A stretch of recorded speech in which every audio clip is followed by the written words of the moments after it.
Aux membres de l'AFA. L'AFA, c'est quoi? C'est ancien.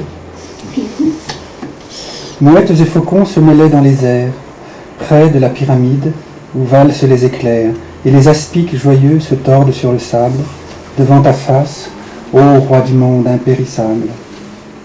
Le navire des dieux, baigné de noirs parfums, vient du fond de l'éther recueillir les défunts. Il monte, un par un, sur le pont fantastique. Ô mon âme, entends-tu les éternels cantiques? Lorsque tes pieds ardents fouleront le drakkar, dont le vol fabuleux plonge au gouffre hagard, ô prêtresse du rêve, épanche sur le globe les larmes de la nuit et les oiseaux de l'aube.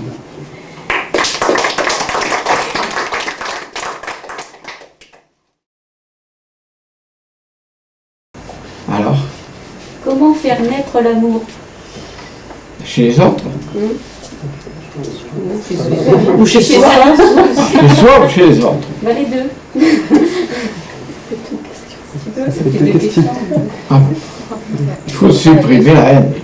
Je veux dire, chaque fois que tu as des mouvements de haine contre quelqu'un, tu lui envoies immédiatement des pensées d'amour.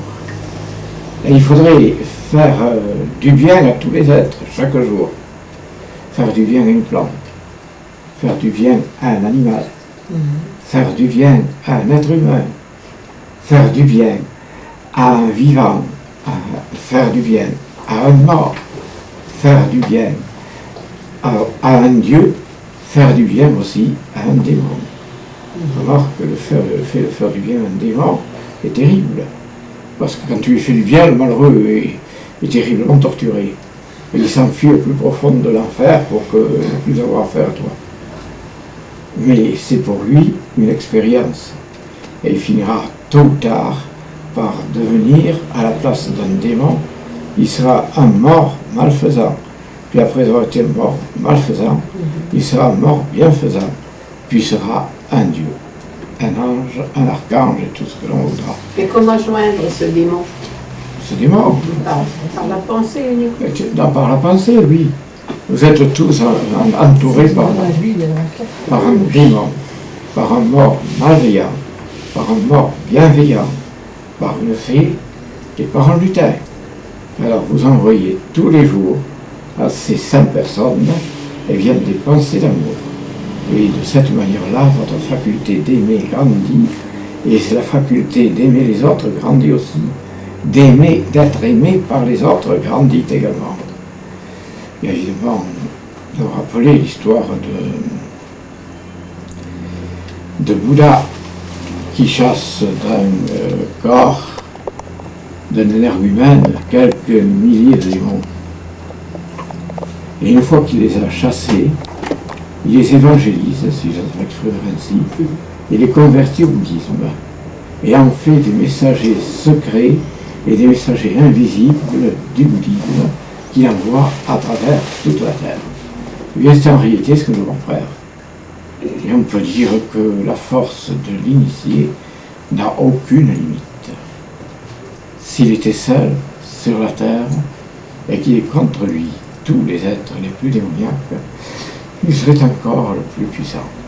Et les êtres démoniaques seraient détruits, ou endormis, ou convertis. On commencera par les détruire, si on peut dire, mais pas complètement. Et ils se réveillent dans un sommeil hideux, et enfin, ils sont convertis et deviennent à leur tour des archanges. Alors à la fin des temps, comme disait Hugo, tu vas peut-être voir venir vers toi un archange qui est plus beau et plus éblouissant que tous ceux que tu vois jusqu'à présent. Et cet archange te dira, c'est moi qui fus Judas. Il a été Judas, mais il ne l'est plus. Il est devenu un archange supérieur. Car le propre de tous les anges inférieurs, le propre de tous les démons, c'est de devenir des anges, des archanges, des vertus, des trônes, des dominations, et enfin d'être des idées divines. Alors allez-y. Allez-y. Comment peut-on faire du bien à un Dieu? Ah non, rien de penser d'amour. Il en a besoin. Oh. Si lui n'en a pas besoin, il va s'en servir, il les mettra dans une espèce de Graal, et il s'en servira pour les autres. C'est ça le Graal. Oui, le Graal, c'est cela même. Puis on voit les pensées d'amour à Dieu, il n'en a pas besoin, il est l'être parfait. Bien, il se sert de toutes ces pensées d'amour pour les enfermer dans une sorte de Graal précieux, et ensuite les répandre sur le monde. Alors c'est extrêmement intéressant parce qu'il se sert de toi comme une espèce d'abondance permanente, de source inépuisable. Et plus tu lui envoies les pensées d'amour, plus tu contribues à l'élévation du genre humain et à la lente montée de l'espèce humaine vers la lumière éternelle. Il y en aura d'autres d'ailleurs, de secrets qui seront révélés plus tard. Alors, allez. Le fait de dire leur nom avec amour, ça suffit. Comment? Le fait de dire leur nom avec amour, ça suffit. Oui, avec beaucoup d'amour. Il faudrait le faire assez longtemps. Hein. Ouais. Non mais quand on dit tous les noms de l'Agartha... Ah oui, tous les maîtres de l'Agartha, si tu envoies chacun des maîtres de l'Agartha une pensée d'amour, ils s'en servent, ils les utilisent pour le répandre sur toute la terre. C'est un des secrets que Apollonius de Tyane avait appris des sages éternels du Tibet.